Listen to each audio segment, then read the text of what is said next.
ও মোর দরদিয়া আজকের পর্বের মহা বিস্ফোরক আপডেট।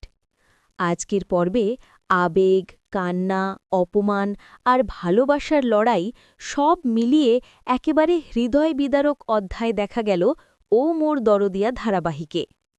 তানিয়ার হঠাৎ অসুস্থতা, জীবন মৃত্যুর সীমানায় ছোট্ট প্রিন্সেস। পর্বের শুরুতেই দেখা যায় তানিয়া হঠাৎ গুরুতর অসুস্থ হয়ে পড়ে। তড়িঘড়ি করে অনিরুদ্ধ আর বাণী তাকে হাসপাতালে নিয়ে যায়।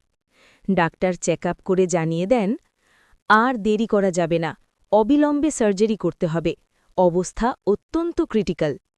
এই কথা শুনে অনিরুদ্ধ যেন ভেঙে পড়ল, কিন্তু বাইরে থেকে নিজেকে শক্ত রাখার চেষ্টা করে। বাণী কান্নায় ভেঙে পড়তে চাইলে অনিরুদ্ধ তাকে বলে, তুমি এখন ভেঙে পড়লে চলবে না, আমাদের শক্ত থাকতে হবে তানিয়ার জন্য। কিন্তু ভিতরে ভিতরে সে নিজেই টুকরো টুকরো হয়ে যাচ্ছে। হাসপাতালের করিডোরে লুকানো সত্য। নার্স সবাইকে বাইরে যেতে বললে তানিয়া অনুরোধ করে, বাবা তুমি এখানেই থাকো না প্লিজ। মেয়ের হাত শক্ত করে ধরে অনিরুদ্ধ বলে, আমি বাইরে আছি মা, তুমি রেস্ট নাও। বাইরে বেরোতেই বাণী সন্দেহের সুরে জিজ্ঞেস করে, আপনি কি আমার কাছ থেকে কিছু লুকাচ্ছেন? অনিরুদ্ধ সত্যিটা বলতে ভয় পায়, কারণ সে জানে সার্জারির কথা শুনলে বাণী নিজেকে সামালতে পারবে না। ৫০ লক্ষ টাকার সংগ্রাম, অসহায় এক বাবার যুদ্ধ। ডাক্তার জানিয়ে দেন সার্জারির জন্য লাগবে ৫০ লক্ষ টাকা। এই বিশাল অঙ্কের টাকা জোগাড় করতে বেরিয়ে পড়ে অনিরুদ্ধ। পুরনো ব্যবসার পার্টনারদের কাছে যায়, কিন্তু সবাই মুখ ফিরিয়ে নেয়।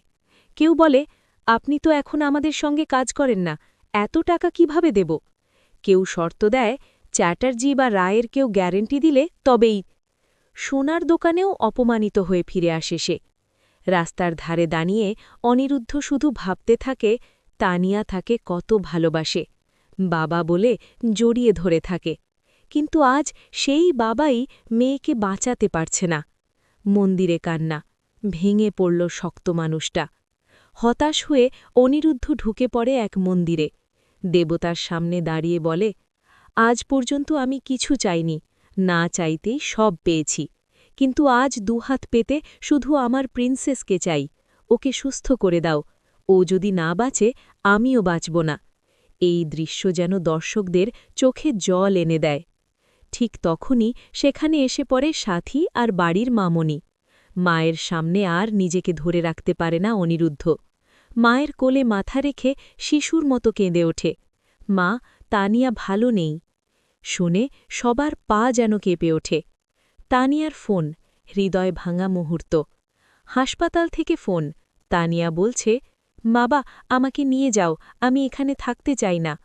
এই নিষ্পাপ অনুরোধে আরও ভেঙে পড়ে অনিরুদ্ধ, কিন্তু সে জানে এখন বাড়ি নেওয়া মানে বিপদ বাড়ানো। অপমানের বাড়িতে সাহায্যের আবেদন। শেষ চেষ্টা হিসেবে সাথী যায় ঈশানীদের বাড়িতে। টাকার প্রয়োজনের কথা জানাতেই সবাই অবাক। যখন জানা যায় তানিয়ার হার্টের সমস্যা ধরা পড়েছে, সবাই স্তব্ধ। কিন্তু নয়নতারা তীব্র কটাক্ষ ছুঁড়ে দেয়, বাণী শিখিয়ে পাঠিয়েছে তাই না? এই অপমান সহ্য করেও সাথী হাত জোড় করে বলে, একটা বাচ্চা মেয়ের প্রাণ বাঁচান। ঠিক তখনই সেখানে এসে পড়ে অনিরুদ্ধ। মায়ের অপমানিত হতে দেখে রাগে কষ্টে ভেঙে পড়ে সে। মৌলির হাসপাতাল আগমন, নতুন ঝড়ের সূচনা।